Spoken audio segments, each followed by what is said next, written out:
Riley, Louisville is nothing but consistent. Uh, Blew a late lead against Stanford in the ACC tournament quarterfinals. Held on, won that game 75-73. Play Clemson, blow a late lead, hold on for a 76-73 lead. The Cardinals now advance to their first ever ACC tournament title game. How are they able to get it done? Honestly, I think a lot of it came by like their points in transition. That to me is still it's not necessarily like if you look at the box score, it's not like they dominate in transition, but they just make transition buckets at really opportune times. And it's pretty fun watching Chucky Hepburn cook. I know today wasn't his greatest or most efficient performance. 4 for 13 from the field, 12 points as a whole, 5 assists, 4 turnovers, which is tough. But I thought those 6 steals were so brilliant on the other end. Like there was that huge scoring drought that Clemson had in the second half where they were stuck on 34 points for what felt like forever. And, I attribute a lot of that to Hepburn, him heating up the ball. And then on top of it, too, James Scott just did a really admirable job of protecting the rim. I'll say Yep. admiral because, like, Victor Locken, Ian Shefflin, those guys are still able to be productive, but he contained them as much as you can. And for a Clemson team that, we've talked about this in different previews, that creates mismatches with their two big system, to hold both those dudes to like a 28 combined points, that's serviceable. It's clearly enough to get the win. And again, like it kind of seemed like Shefflin was pretty quiet in this one until late. Yeah. Chase Hunter was good earlier in the game. They had, he gets into the habit sometimes of trying to force things late in games. Um, I think he kind of had to in this game as well, but 23 points for him was good. I thought Zachary played pretty well. Those two combined for 9 steals. Wow, I actually didn't even realize that. Hunter and Zachary, A nine lot of good steals. defensive guards in this one. Yeah. Hepburn had six himself. Like to me, this was a showing of why Clemson really is going to miss Dylan Hunter. Hmm. Because Chase Hunter played well. Zachary played a typical Jaden Zachary game. Shefflin contributed, Locken contributed, but there wasn't anybody else who could because you didn't have anybody else in your rotation really. Like Chauncey Wiggins did okay. It's the reason he's not starting anymore. Jake Heidbreder looks like he should play for Wofford. For just for being honest.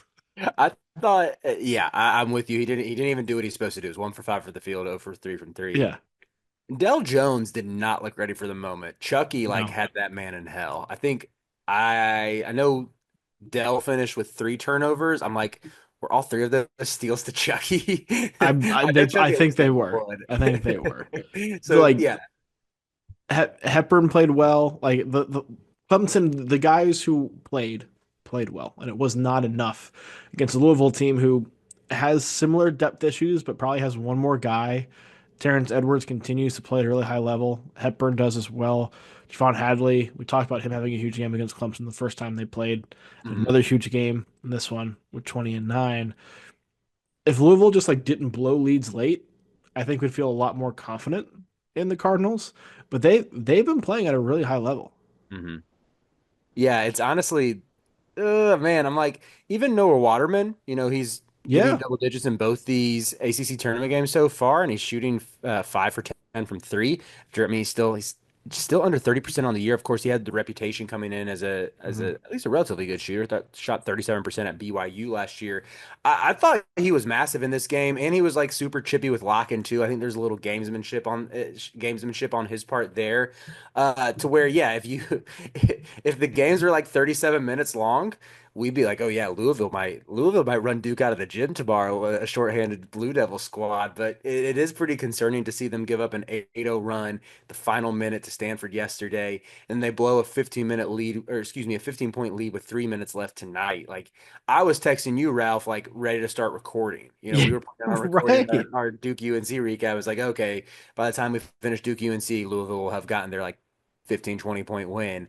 And before you knew it, it was like Chase Hunter's making big plays. Then Louisville's collapsing a little bit. Some of the turnover issues plaguing them down the stretch. That I do think that is a bit of a concern going forward. I could still see this Louisville team like beating Duke tomorrow and having a decent run, but yeah, the late game execution stuff. I mean, maybe part of it gets easier when Rain Smith is back, but It's not the most like confident, inspiring confidence inspire. It's not the best way to inspire confidence, I should There say. you go. Yeah, Yeah, took me a while to I'm get there, with but I you. got the words. I think this is a very good team, and their performance in this game in particular is one I had pointed to for when we were going to learn a lot about Louisville because their record has been inflated by the ACC. They had not played a quad one game since mid-January. They'd only played Clemson, UNC, and Duke once. All three of those were at home. They hadn't been tested in a way a 27-6 ACC team has typically been tested. This was their first like test against a team of uh, equal or the same talent, right? Mm. Maybe equal or better. And for 38 minutes, handled it. But basketball's a 40-minute game, Ralph. Basketball's a 40-minute game. Got to play through the whistle. I'm Also, choosing to focus on the larger sample size and say that like this team is legitimately good, mhm. Sweet 16 potential, but you got to fix some of this late game stuff, man. It's two games in a row now.